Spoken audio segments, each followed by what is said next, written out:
Greetings. Welcome to another broadcast of I Have a Testimony. I'm your host, Brother Willie Muhammad. God came to us to seek and to save that which was lost. He raised a man from among us. He, the Honorable Elijah Muhammad, laid the foundation. What I'm doing is something that comes from him through me, and the thing that he uses in me to do the work is my faith in him and the word that he taught. To produce men and women who wanted to clean up their life and build an independent nation for the glory of God. Today, brothers and sisters, we are honored to have the opportunity to interview today's guest. He's one of the trainers and molders of men that have been raised up under the leadership of the Honorable Minister Louis Farrakhan. I'm talking about our brother, the East Coast Student Regional FOI Captain, Brother Majied Muhammad. But when we decide it's over, and we should make that decision, it's over. We're not taking it anymore, and we cannot pass on to another generation the legacy of our cowardice when we know the problem and won't move to erase the problem. That's our fault. We gotta change. This ain't no damn unity party with punks. This ain't no unity party with people who don't want the true liberation of black people. This ain't no unity party with betrayers and snitchers and hypocrites and weak-minded, weak-blooded, spineless black people. This ain't that kind of party. So you take your raggedy ass on home. But those who want liberation, those who want to see black people really free at last.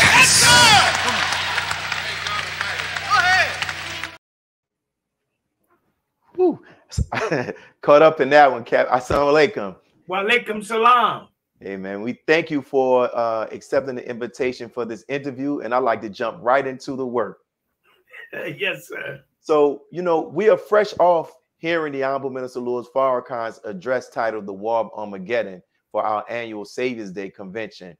And this was the first time that we had an actual full Savior's Day convention since the lifting of the COVID restrictions. So I just want to hear, just what are your overall thoughts about what took place on last Sunday? Wow. First and foremost, in the most holy name of Allah, the beneficent, the most merciful, I bear witness that there is no God worthy of worship or praise but Allah, who intervened in our affairs in the person of Master W. Muhammad. I bear witness that the most honorable Elijah Muhammad is indeed his true servant.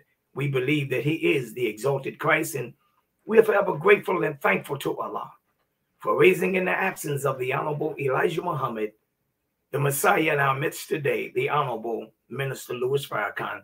I would like to greet all that are listening today in the nation's greetings of peace. We say it in the Arabic language of Assalamu alaikum.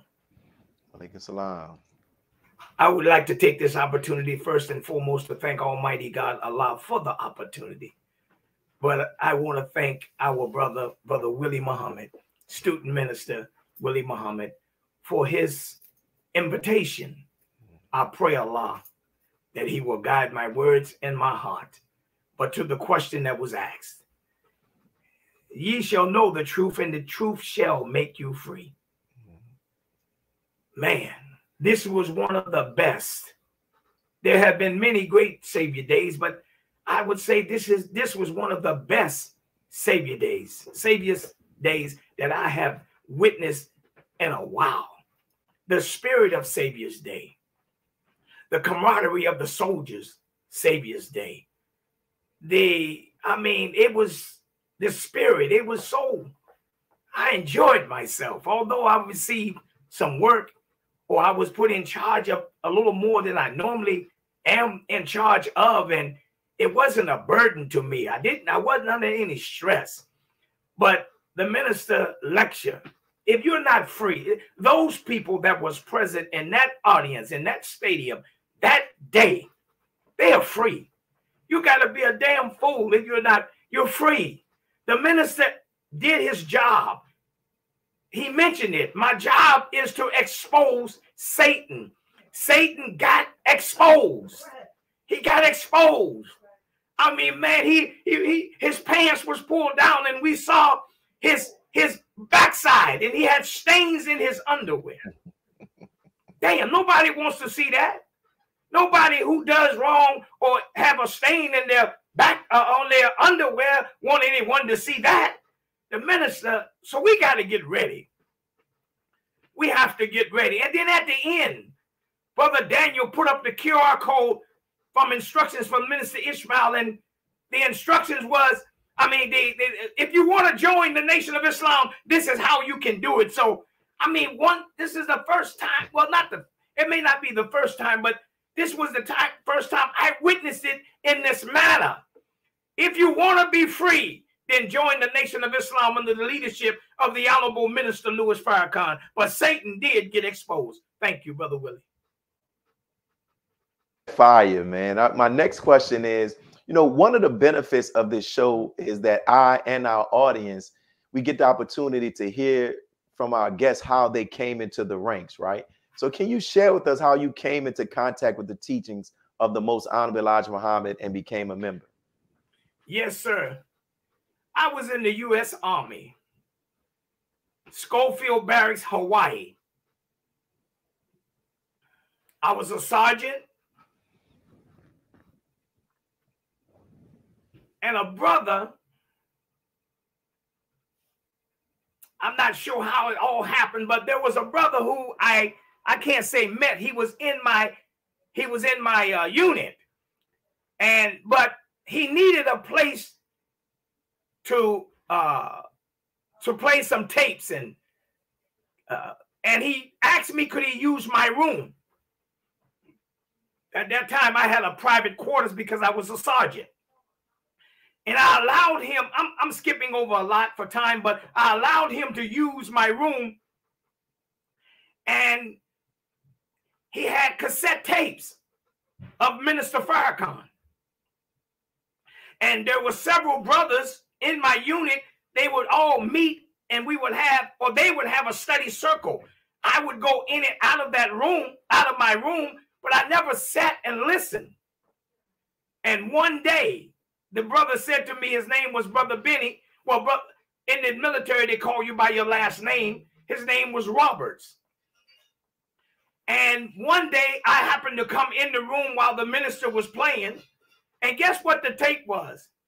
1980 Countdown to Armageddon. You didn't hear me.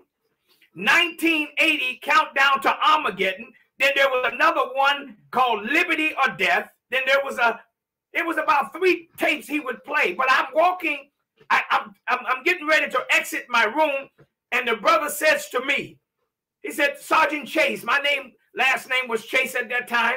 He said, Sergeant Chase, do you hold on for a minute? Listen to what this man is saying.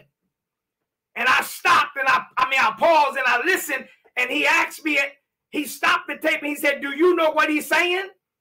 I said, yes, sir. And I walked out of the room. Well, that happened again. I'm in the room. The tape is playing. The brother stops me the second time and he said, Brother Sergeant Chase, do you understand what he's saying? And I said, yes, sir, I understand what he's saying. He said, tell me what he's saying. Man, I couldn't say nothing. God is my witness. That was the most embarrassing moment in my life. But prior to that, he had given me a message to the black man. I put it on the shelf in my room, on my desk, and I had not read it. And I promised myself, I remember, I'm never going to get caught like this again. This will never happen to me again. And I picked up the book, Message to the Black Man. But as I'm reading the book, Message to the Black Man, when I lift my head out of the book, out of the pages of the book, I see what's in the book happening in real life. I said, good God Almighty, that's it. That was it. I was a spit shine soldier. My uniform was starched. My boots were highly polished. Matter of fact, spit shine. And soon, about 30 days after that, man, I went to just the basics. Just the basics. It had got me, and from that day forward, but it was Message to the Black Man. It was a brother, his name was Benny Roberts, and then he later changed his name in the military to Isamuddin. And we caught hell, because we continued to have study circle in my room, and of course, I couldn't be with them like that because private soldiers and officers or non-commissioned officers associating, they call it fraternizing. So I couldn't, but once they found out what was going on, we had to, do some things to get, but there were many brothers in my unit at that time got out of the military under the voice of the Honorable Minister Louis Farrakhan. Ooh, wow, brother. That is a powerful testimony. And that was the capsulized version, but it's still filled with so much. And it's interesting, like, to see you now and hearing that experience that you came out of the military and seeing the soldier that you are. And as brothers putting on the screen, a number of brothers who have been contacting us, just talking about the positive impact that you have had and have on their life. I want to ask you this next question. Can you share with us your rise within the ranks from a rank and file soldier in the Nation of Islam to the position of the East Coast Regional Student Captain? And if you can include like just the qualities that have helped you to ascend to where you are now and to be as effective as you are in your position. Only by Allah's permission.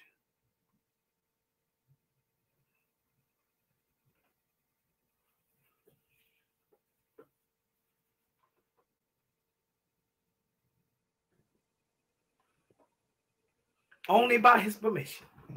But let me go to a story, a real story. Yes, sir.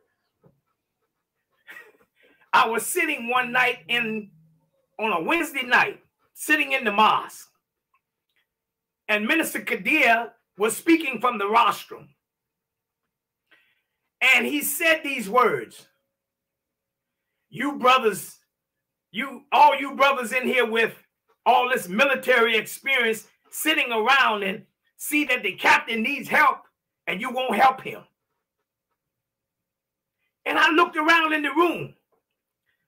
I said, ain't nobody in this room been in the military but me. So I said, he talking to me. A couple of weeks later, maybe a month later, the captain came to me and said, brother, I got a gift or a present for you. Now I'm looking for some monetary stuff or something in the form of some clothes. He said, I got a gift for you. I never asked what the gift was. He said, I would like for you to be a lieutenant. I said, damn, okay. I think I knew what that was. So I accepted. And as I began to observe and watch, because let me just say this, when I left the U.S. military, I threw everything I had, training manuals, clothes, boots. The only thing I didn't throw away was pictures, but I threw everything else in the garbage because I thought I would never need it again. I would never need it. But when I became a lieutenant, I began to observe and I said, damn, I can help this. I can help. There are some organizational skills that I have. I think I can help. And of course, I rose from lieutenant to first lieutenant to FOI captain. I was my secretary before I became the captain. But maybe I would say, Brother Willie, that I was probably the most, maybe the most experienced brother at that time. It could have been anyone else, but Minister Kadir saw something. He's been around for a while, of course, and he saw something, and he said this brother would make a good captain, a good captain over the soldiers, and of course, that is how it happened. And you asked a question about qualities. I don't feel right saying that I have this quality or that quality. I think it would be better if someone on the outside looking in would say, you know, he has this quality and that quality. I think I would be humble here now. Let me ask you this, because before we went live, when we were talking, you talked about, can you share the experience you were sharing about when the minister asked you, are you training them to be like you? And then you said what you really are doing. And I think that needs to be heard, because that's it. You know, it was a private moment with the Honorable Minister Louis Farrakhan at the farm in Michigan. We had met with him that day in regards to demolishing Mother Khadijah's building and, of course, the medical center across the street. It had got to disrepair. And I was brought in to look at it and make an assessment. And this particular day, we were making an sharing that assessment with the Honorable Minister Louis Farrakhan and Mother Khadijah, and there were others present, the Supreme Captain, and there was a sister, I think it was Brother Sadiq's daughter, who's an engineer. And we sat and we shared with the minister why we feel as though that it should be demolished versus trying to repair. But we also talked about other things in that setting, and one of them was, you know, the training program, the construction, Genesis construction, Genesis training and construction. I hope Brother David is going to kill me if I don't get this right. But anyway, we teaching brothers how to, you know, masonry, carpentry, plumbing, electrical, etc. So that conversation was present. I just want to preface my answer with this. That conversation was going on. So it came a time when I stood up. I was standing by the Supreme Captain, and the Honorable Minister Louis Farrakhan looked at me and he said, "Brother, do you train men to be like you?" And my mouth fell open. I didn't know how to answer, but the Supreme Captain saved me, if you will. He put his arms around me and he said, "Absolutely, Dad. He does this and he does that." I was a little confused, and I didn't speak over my Supreme Captain and say, "No, Brother Minister, I kept my mouth shut." And I said to you earlier before we got live, I said, "Brother, I teach. I believe that I teach men to be like Farrakhan. Follow him. Follow Minister Farrakhan. And at the end of the day, that is the product you're going to get. You're going to get a Farrakhan. So that's not me, not follow me. Long as I'm right, you can follow, but it's him that the Honorable Elijah Muhammad said we should look at when we see him and listen to him. Wherever he tell us to go, we go, and wherever he tell us to stay from, stay from. So I point Farrakhan. I push the Honorable Minister Louis Farrakhan. Man, hey, that right there, that's it. And so, you know, since we're talking about the training, when I thought about and preparing for this interview, you know, we're constantly taught as FOI that we should constantly condition and train ourselves to meet and overcome all obstacles, right? Yes. So as a trainer of men that's training men in that manner, can you share with us a time where there was an obstacle you faced and how you overcame it? You're going to think I'm crazy, Brother Willie. I've never faced an obstacle. Ooh. Listen to what I'm saying. Yeah, I get you. No, I don't look at anything that's an obstacle, a thing that blocks one way or prevents or hinders progress. What? Nothing. I'm not boasting. If it's an obstacle, God damn it, it can be moved. And that's my spirit. I don't see obstacle. Go ahead, I see the assignment. I see what has to be done. And I go do it with the help of Allah. You know, there's a scripture in the Holy Quran that I like. I like them all, but I like this one too. Look, oh, you who believe, if you help Allah, He will help you and make firm your feet. Well, hell, I mean, if you help, how do we help him? By helping the Honorable Minister Louis Farrakhan. So my mind is, if I'm helping him to get something done, then Allah has already showed me the way. Because I'm helping him. Yes, so it's sir. not an obstacle in my path. It's just something that little hurdle we got to get over. That's why we are constantly training and conditioning ourselves to do what? Meet, not back up. That's it. Not go to the left, not go to the right, but meet and overcome. So I guess I'm training a little bit. No, listen, but I clearly understand what you just said, and that is the mindset. Because you're saying, like, listen, your mindset is so strong on nothing is going to stop me from what I'm trying to do if it ain't Allah's will. So there is no obstacle when you have a mindset like that, right? That's what I'm saying, my brother. Man, listen, I got it. And so I want to ask you this question before we go to the break. Can you share how the moment came about when the Honorable Minister Louis Farrakhan bestowed upon you a holy name?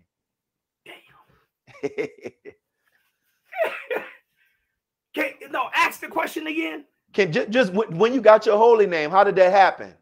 Oh, yeah, we was in Compton, California, Savior's Day in California. And of course the FOI in Newark, New Jersey, but the whole state of New Jersey at that time, there were several study groups that was under Newark, under the headquarter mosque, which was Newark.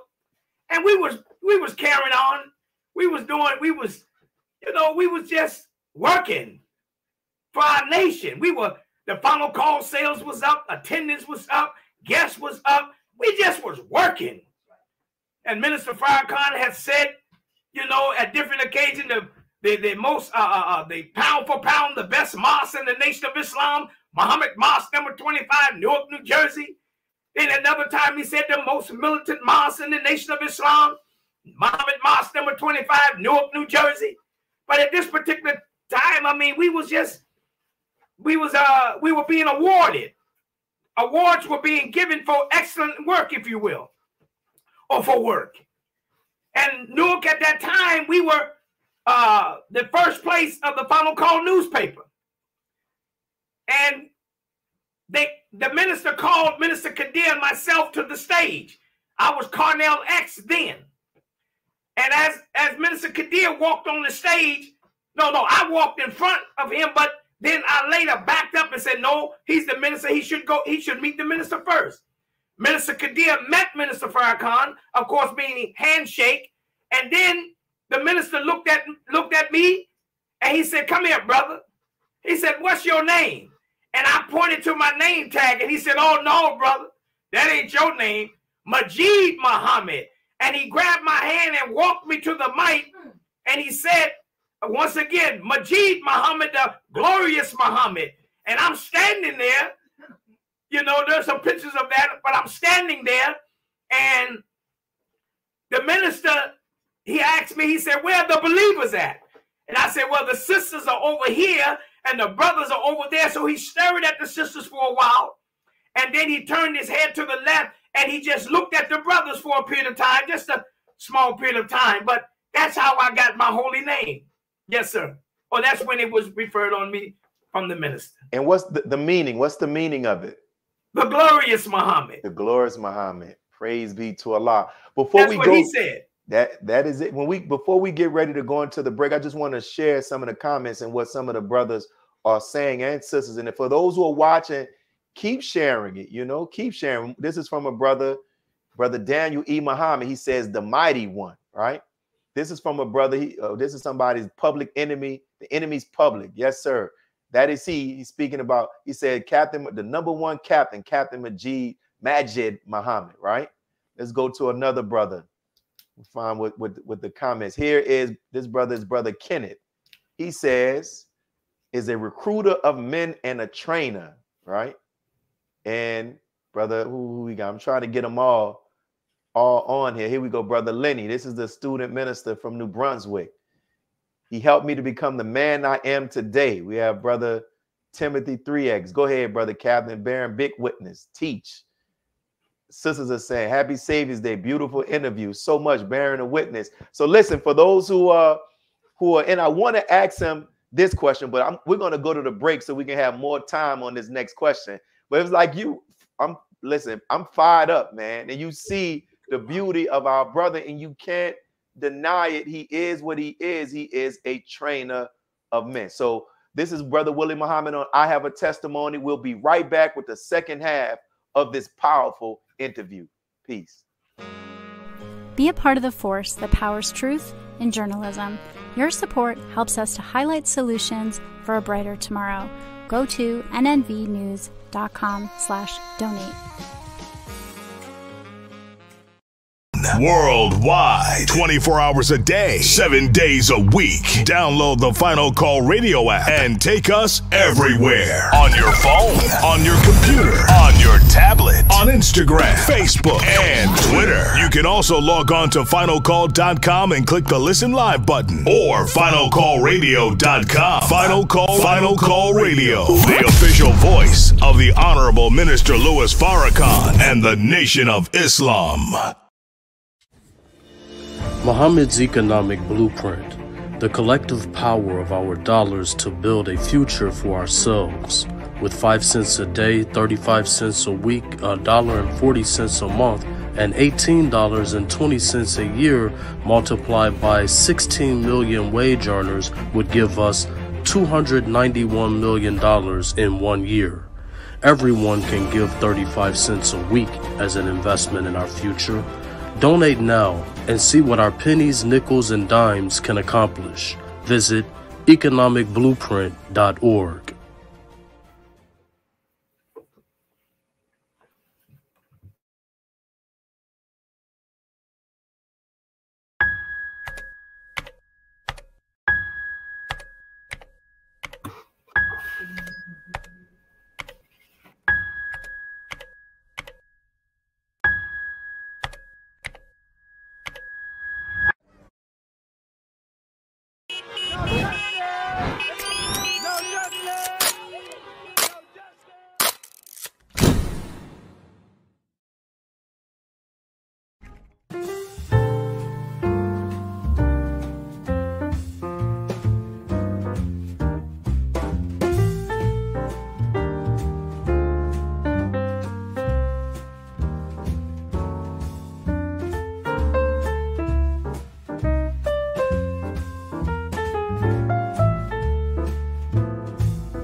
We're back. So let's get straight back into this question. So I want to ask this one, Brother Captain. You know, while preparing for this interview, I came across an article that was published in the Final Call newspaper in the section dealing with our national prison ministry. And in the article, there was a brother by the name of Brother Jason 4X Rodriguez. He actually wrote a book. But in this interview that they had in the Final Call, he mentioned about how while incarcerated, you trained him, right? And I remember as a young FOI, I couldn't find the article online, but I remember reading an article about you being released from incarceration. And I vaguely remember you speaking about how the prison administration would try to do little things to restrict you or try to intimidate you and restrict your influence. Can you share that, especially the one that you were sharing offline as well? Go ahead. Yes, sir. Real quick. My transport from Rikers Island to upstate New York, almost to the Buffalo, in the city of Buffalo. I forget the prison that they took me to. But it was a 6-hour drive, maybe 7 hours. And I just wanted, so anyone who have ever been in handcuffs, if they put handcuffs on you and they don't lock them, every time you move your wrist, the handcuffs are moved. Every time you move your ankles, the handcuff not move, but tighten. And I'm not, you know, I've been in handcuffs prior to them, but not that long. So I'm trying to sleep, but I guess I'm moving and I wake up. And my hands are swollen because the cuffs are too tight and they're cutting off my blood, slowing my blood. And I yell out, or I, you know, said to the security officers that was on the bus, I'm telling them that the cuffs are too tight, and they curse me out. You know, I don't have to say the words. They just shut up. If you say another word, this is what I said. Okay. I start praying, and I prayed, I know, for 5 hours at least, all the way to that prison until they took the handcuffs off of me. One night, they came at 2 o'clock in the morning and was transferring me from one prison to the other. But the prison that we had a layover at, and I believe that this was for something to happen to me because of the charge. And some may, well, what is the charge? I was convicted of assault on a police officer at JFK Airport. One day I'll probably get to tell that story, but time will not permit that today. But fast forward, they transferring me, and I see that the officers, that 2 white officers, they got me in a van. I'm about to no other prisoners with me, just myself. We are riding through upstate New York, the back roads. There was no traffic. There was no lights on the highway. But the whole time that I'm in the van, I'm praying. I'm asking Allah to protect me. And I get to the prison, but not knowing that there was a brother at that prison who had just went to court that morning to get sentenced and receive 44 years on top of the sentence that he had already had or he was doing time on. And they put me in the cell with the brother. The brother said to me when I walked in the cell, he said, brother, I told the administration if they put anyone in the cell with me tonight, that I'm going to kill them. I'm like, damn. This is what I got to deal with tonight. So you better call them and tell them to get you out of here because that's what I'm going to do. He's talking about killing me. It could have been anyone else, but I said, okay, this is the enemy. They want to do something to me. So these are the things that they're doing. I tried to talk to the brother. He didn't want to hear it. I called him brother. He said, I ain't your damn brother. You know what my mind went to at that point? I'm going to bed. The hell with you. Whatever you're going to do, you're going to do it. I didn't feel that he was going to do what he was going to do or what he said he was going to do. So I went to step up on his bunk to get on my bunk, which was the top bunk. He said, don't put your feet either on my mattress or you're going to have to get up that best way you can, but you can't put your feet on my bunk. I said, in my mind, that's impossible. I slid my feet under his mattress. I got up on the bunk. I'm waiting for a response from him. I didn't get a response. So I tried to, again, talk with the brother. And I asked him the question, brother, have you ever heard of the Honorable Minister Louis Farrakhan? And then I forget what I don't know what he said, but I began to talk. You know, one of the things that were going around in the prison when I was in, and I never, you know, said that that's not the case. They said I was the bodyguard of the Honorable Minister Louis Farrakhan. So I looked at it and said, you know what? I do secure him when he's around. And so I mentioned that to the brother. And man, we had a beautiful conversation. I went to sleep and woke up the next morning. I don't even remember falling asleep. I woke up the next morning, they put the handcuffs on me again. And I walked out the cell and he said, you know, whatever the goodbye was, Muhammad. I heard Muhammad. Take care, Muhammad. And I went on to the next prison that they, of course, locked me up in. I remember when I was arraigned.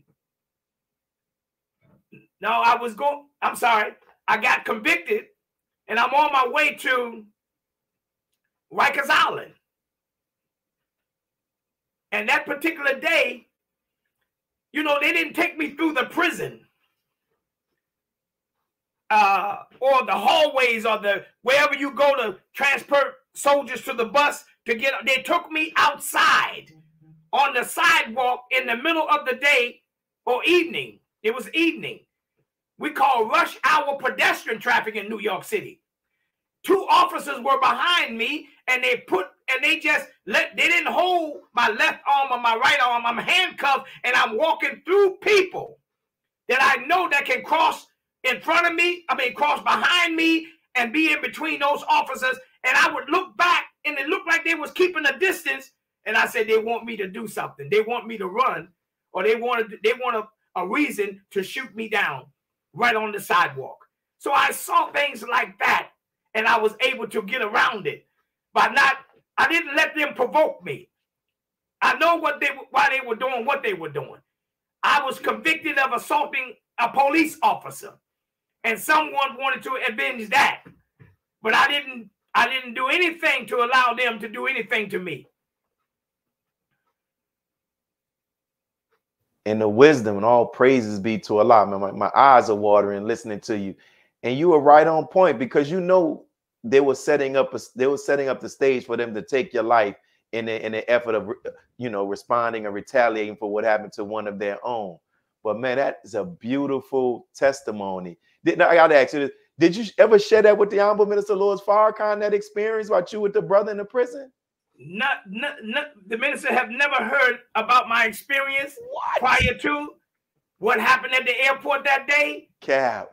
He had never heard what happened at the airport that day, what happened 3 days before that day. And he had never, I spoke with him when I was in prison, of course, while I was in prison. Wow. He allowed me to call him from time to time. Wow. Well, it wasn't from time to time. Whenever I picked up the phone to call him, he took the call. Wow. While I was in prison. But he don't know the details about what happened and how that whole thing happened. Yeah. Not from my mouth. Cap, you gotta write him. You gotta write him. Because, and this is how this show, that's one of the reasons why this show came about. Because I sat at the dinner table with the minister in the hotel once, and Sister Claudette she had just wrote a book, and the minister had read it and did the foreword, and he said, "Sister, these are the stories that I don't hear about."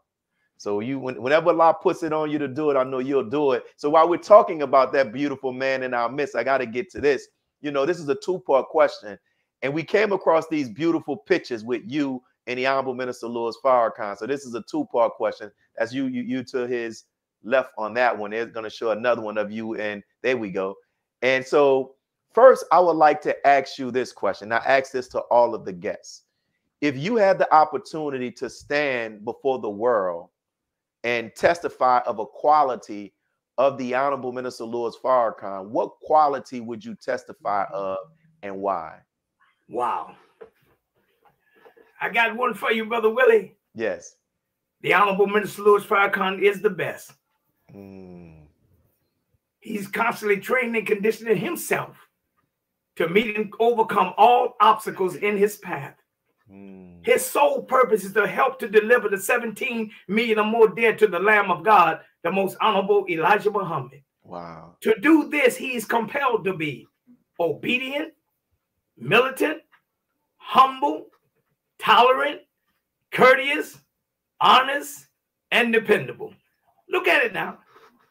The Honorable Minister Louis Farrakhan is obedient to the laws of Islam and those in authority. His conduct is militant. He's humble and submissive. He's tolerant and understanding. He's courteous and respectful. He's honest in thought, deeds, and actions. He's alert and dependable. He is the fruit of Islam. That's Minister Farrakhan. Beautiful, beautiful. And you just made it. He's the premier FOI in our standard. That's the standard. He is the standard. That's right. That is right. And so I heard him say one time, "I'm not perfect, but I'm perfect enough for you." That's a fact. That is definitely a fact. And I'll ask you this next question as well, if you had the chance to think about it and share. Was there any guidance that the Honorable Minister Louis Farrakhan has given to you? I know, of course, we watched the lectures and stuff like that, but there are some moments where we are blessed to be in the presence of the minister, and he dropped some jewels. Is there anything that you can think of? Damn, Brother Willie. I can't. Yes. Oh my God. I go right back to Sunday past. The Savior's Day message, man, when I listen to it, have I been in his presence? And look, let me share a story with you. Definitely share it. This Savior's Day. Yes, sir. I'm in my room. My wife and I and children, we all talking about how great yesterday was, which means Sunday past. And I get a call from our supreme captain of the Nation of Islam. And he said, Brother Captain. I said, yes, sir. He said, are you still in the hotel? I said, yes, sir. He said, how would you like to have coffee with the Honorable Minister Louis Farrakhan? I said, of course I would. He said, well, come on then. And I showed up in the room and I sat down like everybody else. And the Honorable Minister Louis Farrakhan began to share with us and ask us, would we share with him how we saw yesterday and what our assessment of yesterday. The minister shared many stories. Some we leave in the room. But one of the things that I got from him in the 3 hours that I was having coffee, and it went longer, but I was only there for 3 hours. If we don't know by now who he is and the type of man, the man that he is, then he's finished with us. That's what I got. He's finished with us.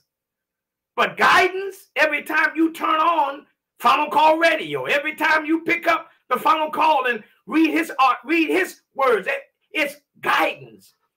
I've never been in no private moments with the minister by myself. Only one time it came close to that. We were in Boston, and the executive team brought Minister Farrakhan downstairs, and myself and student captain Arthur at that time from Newark, and I was standing in the lobby, and they put the minister in our hands, or gave the minister to us, and the minister wanted to go get some coffee. And he's sitting in the restaurant having some coffee, and we looking at him like we ain't said nothing to the minister. And every once in a while, he would say something, and we were giving them one answer. You know, we answered with just, yes, sir. You know, I didn't, but I don't, it's not too many moments. Now, I can, of course, I would like to say this. The Honorable Minister Louis Farrakhan was, I believe, was made either the deputy commander or second in command of something that Muammar Gaddafi was doing. It doesn't come to mind right now. I was in prison at that time. And I called him that morning. And I said, Brother Minister, he was on his way to receive a gift and of course, be that position and title referred on him. And I called him up that morning. I said, Brother Minister, I said, may Allah bless you with safe travels to receive your gift.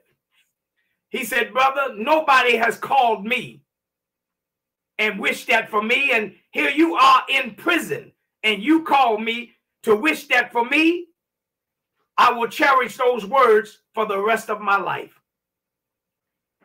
There was another time I'm talking with the minister, and he was asking me how things was going. And I said to him, Brother Minister, I'm going to play one of your videos tonight for the brothers here at the prison. And he said to me, he said, brother, which one you going to play? And I gave him, he said, what is the title? And I gave him the title. And he said, oh, no, brother, don't you play that one. He said, if you play that one, they're going to lock you up. He said, I really went hard on the white man on that one. I said, yes, sir, Brother Minister. He said, name some more that you have. And I named it. He said, now that's a good one for the brothers. And of course, I played that video for the brothers that night. So you know, I think I've answered the question. Yeah, you did, and I thank you for sharing that, because you'll be amazed at just how that helps, man. And I'll tell you right now, This is the largest, since we've been doing this on this Sunday like this, this is the largest amount of viewers that we have watching that I can remember, and our producer probably can say it as well. So it shows that there are a lot of people who want to hear what you're saying, and they're benefiting. And I came across this, salute to Brother Conrad, that you and some other brothers helped help with the beautification process of our mosque there in New York, man. We're going to show some of the pictures. I couldn't find any of the final pictures of it at enough time, but can you just talk about that process and how I felt to actually see it after it was all done? Yes, sir. You know, student minister Arthur, Muhammad Mosque number 7, and the laborers, we all came together and talked about beautifying and making Muhammad Mosque a decent place. And he, in his mind, he wanted it a certain way.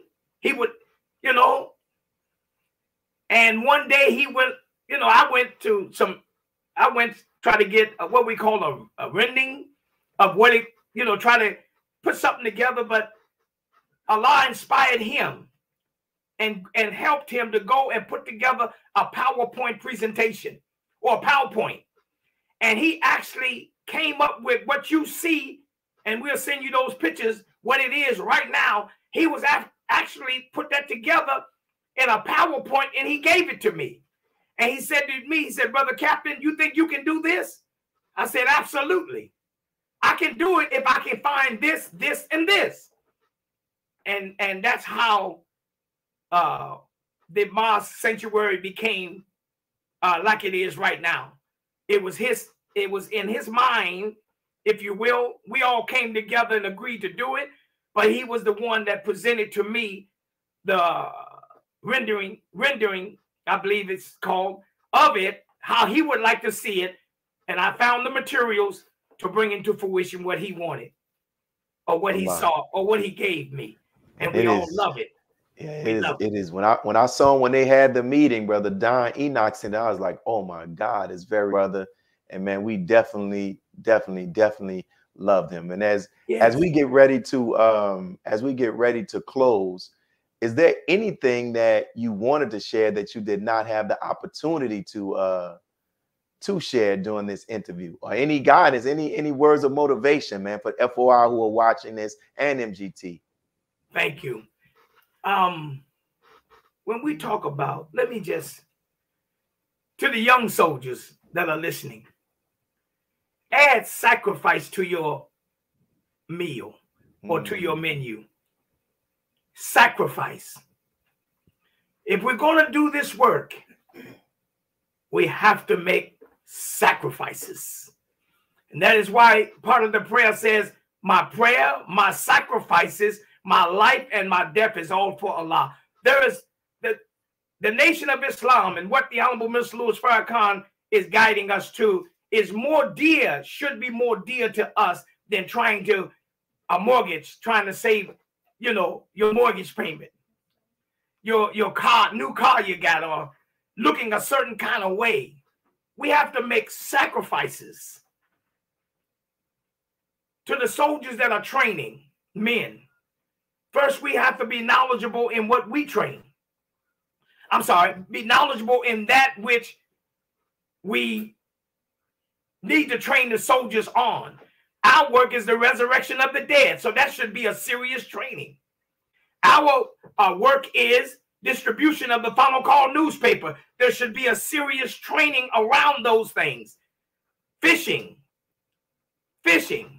You know, I like to tell this story, if I can. My father, he had a friend. I'll be quick. He would say, the friend would come to the house, and him and my father had this relationship. My father was named James, but he would call him Jimmy. And this man named was Comer Reed. And he would come in the yard and he would say, what's going on, Jimmy Chase? And my father would say, same old, ain't nothing. And he would say to my father, fish biting. And my father would ask him the question, what's biting? And he would say to my father, sometime it was perch, sometime it was spots, Sometimes it was whatever fish it was. He would say, he would tell my father what it was. And my father's next question would be, where are they biting? Meaning, where did you catch these fish? And then my father would say to him, what are they biting? What type of bait should I get to catch these fish? And Allah is my witness. My father would leave the house on the heels of that man leaving and go to that location and go buy bait and go to that location, and he also would bring home a bucket of fish. That's real story. Fishing. So training is very important, but having knowledge of what it is, our scope of work, our mission, that's key. Studying is key. Prayer, of course, is at the top of the chart, but studying is key. That's key.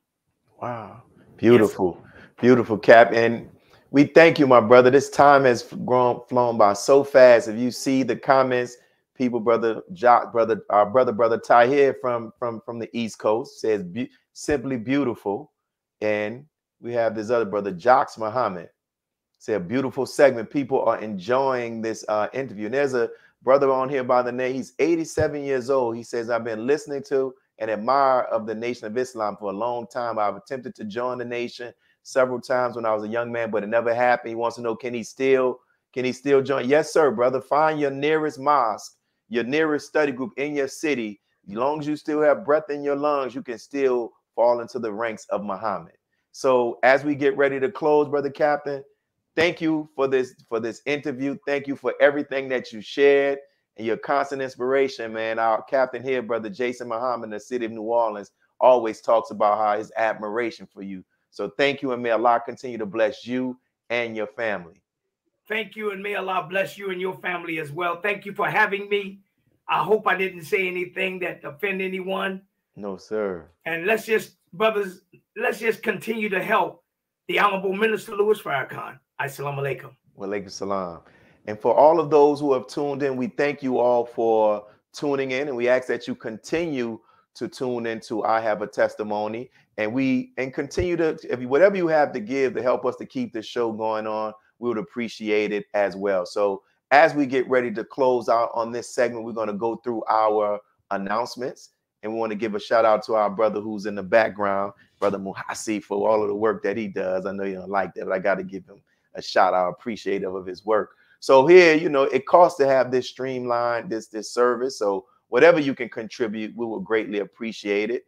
Greatly appreciate it. Whatever you can contribute, we were thankful for what you can. And our next thing that we want to show here in the city of New Orleans, we're working to put to rest our mortgage. And by Allah's grace, we've been chipping away at it. So help to share the flyer, help to put the word out. We will greatly appreciate it as well. So our people can have a place where they can come here in the city of New Orleans. And what we found out with this service, and this actual service was inspired by the Honorable Minister Louis Farrakhan with this prostate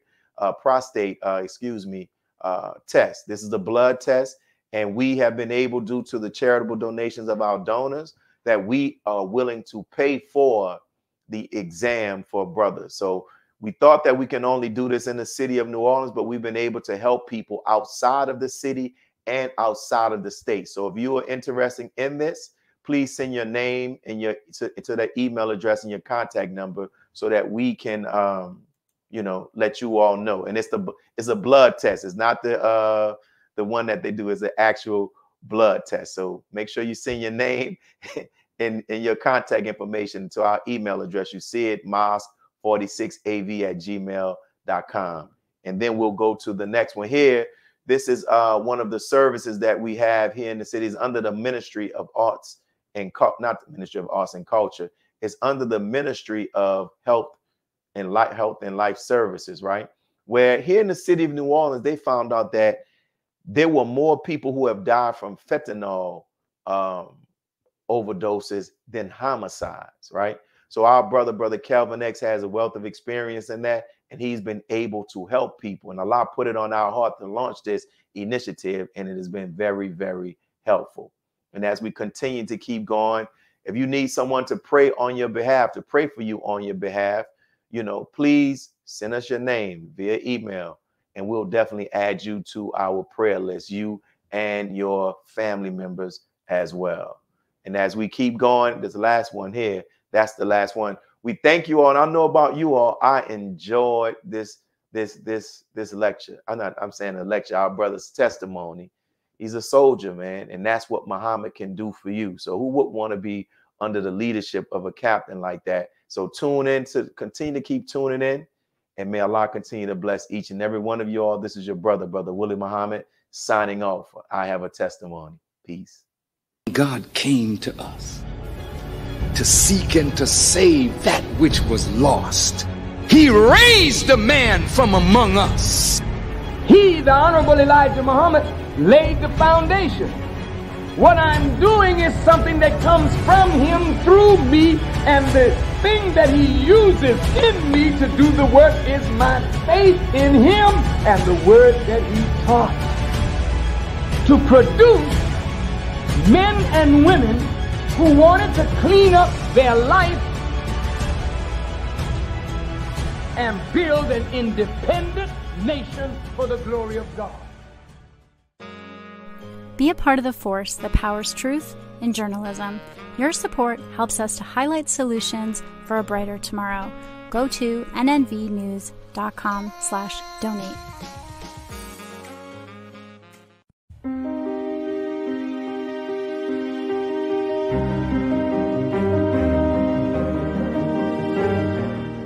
Now you can get the same uncompromising truth you've come to expect from the Final Call newspaper on all your connected devices. Subscribe to the Final Call Digital Edition today. Go to subscribe.finalcalldigital.com.